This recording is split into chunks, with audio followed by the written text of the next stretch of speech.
Добро утро, уважаеми съграждани габровци и прескъпите ни управници.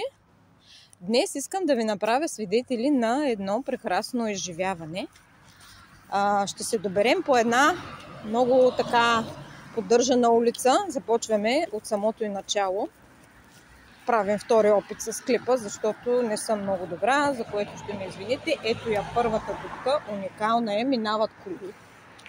Минават коли, дано да се чува, студено е. Продължаваме да снимаме, води детето, трябва да го заведа невредимо. Естествено и аз. Ето, още една кола минава. Колата трябва да лавира, защото дупките наистина са... как да кажа точно, малко като... Ако от дрон се снима, ще е като швейцарско сирене. Но се отказах така да я нарека, понеже швейцарско сирене не звучи много добре. Продължаваме, още една кола. Ето дупки. Коли, те се опитват някак да минат между дупките, за да не се счупят колите. Дано да се чува добре, надявам се и се вижда добре. Продължаваме нагоре. Реших да нарека някак си по-така екстравагантна улицата Лунната пътечка в град Габрово. Лунната пътечка в град Габрово. Продължаваме да снимаме. Ето виждате, уникален е пътя, дупка до дупка. А тук си имаме на лунната пътечка дори вече и малко по-дълбоки дупки, които трябва да внимаваме да избягваме, но пък и не трябва да излизаме много на улицата, защото вървят коли. Сега, тук има едно дърво. Деца с раници минават и трябва да бъдат много внимателни, защото аз са залитнали, е станала някоя беля. Ето още една мама с детенцето. Заминава. Още един сървайвър за днес. Тук показвам ви едно дърво. Вижте. На това дърво, като се заведете детенцето и се връщате пеша, съвсем спокойно можете да седнете и да помедитирате и да благодарите на Бог, естествено, че и днес сте успяли да оцелеете. Така. Ето го, първото, вижте, дупки, дупки, дупки. Лунната пътечка е уникална, просто. Ако някоя кола успее да избегне някоя дупка, е цяло чудо. Тук коловозът е огромен. Вижда се прекрасно, но имаме днес късмет, уважаеми, защото няколко дни не е валяло. И е тук става една 10-метрова, може би голяма локва, през която трябва да си голям късметлия, обувките ти да не пропускат, за да можеш да преминеш сух. В случай, че обувките ти пропускат, ето дупки, дупки, дупки. Наистина лунната пътечка си оправдава името. Та, ако успееш да пришляпаш и някой кола не ти направи сутрешната кална баня, краката ти в най-лошия случай ще са мокри и мръсни и цял ден ще ти е студено. Сега пристигаме до второто ми най-любимо място.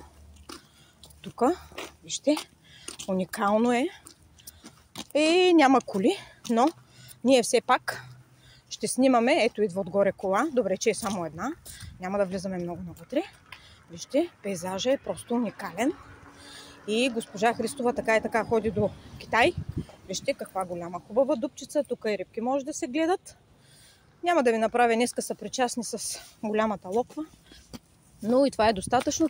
Госпожа Христова, ето още дупки по лунната ни пътечка. Можеше, когато ходи до Китай, но то пак не е късно, да извика някой от индустрията, филмовата, и да снимат тук по нашата лунна пътечка някакъв касов филм, който да донесе дивиденти на града ни. Хубаво ще се получи, даже ако е на забавен каданс, когато прескачаш и се пазиш от колите. Току-що мина още една кола, отдолу идва друга, трябва да постоиме в кълта, няма как.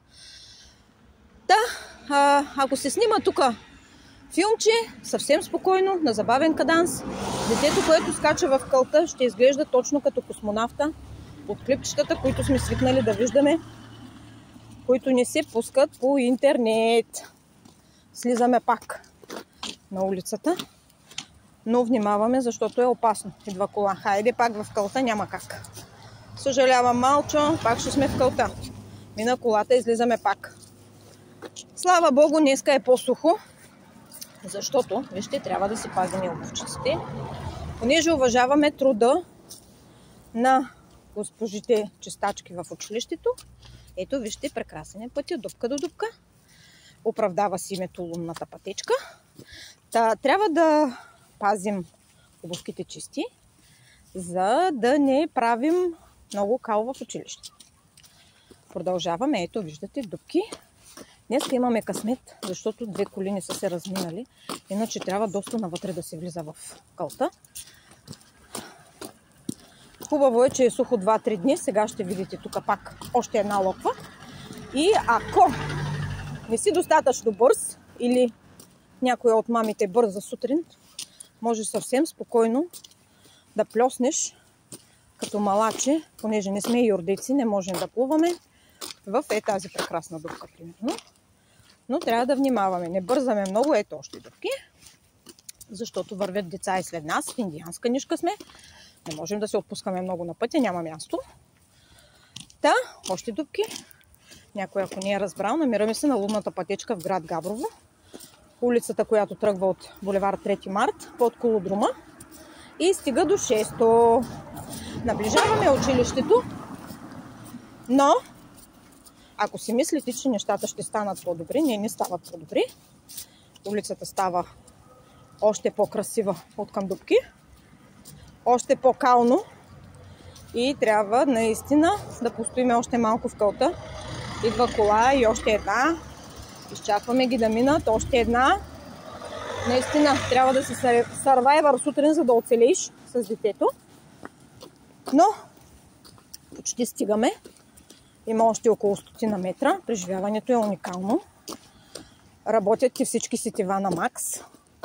Вече ставаш и като Хари Ходини.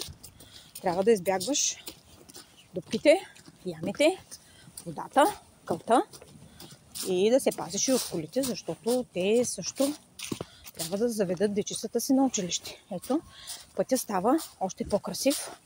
И вместо да се радваш сутрин на птича песен, много трябва да внимаваш, защото, казвам за втори път, аз си залитнал, аз е станала белята. Ето, 50 метра от училището, но пътя става уникален. Вече път почти не се вижда, само дупки. Ето още една прекрасна локва, в която трябва да внимаваш да не стъпиш. И още, и още, и още. До училището е просто прекрасно. Думи нямам. Много съм очарована от грижата за габровци. Ето още една прекрасна дупка и още една.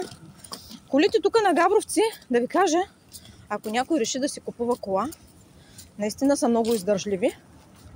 А нервите на мамите и на татковците, които сутрин трябва да докарат невредими децата си, наистина са дебели като корабни въжета. Вече сме на 20 метра от училището и е редно да благодаря на Бог, че стигнахме и днес невредими. Оставям детето и виждаме, слънчицето грее, денят е прекрасен. Децата са щастливи, отиват в прекрасното си 6-то да напълнят главичките, ето последни дупки, да напълнят главичките съзнания. Обръщам се към прескъпите ни управници, към госпожа Христова. Предлагам на дамата градоначалник, ако има желание да дойде някоя сутрин, аз съвсем безвъзмездно, безплатно ще я доведа. Ако е валяло предните дни, не мога да обещая, че ще я доведа примерно супер чиста, но пък добро утро, но пък за сметка на това тържествено обещавам да се постарая да я доведа поне невредима. А към господин Дончев, който е нашия пазител тук на град Габрово, му хвърлям ръкавицата да дойде със собствената си кола и да мине по лунната пътека, но сутрин, когато има деца, и е желателно след дъжд, ако успее да премине през всички дупки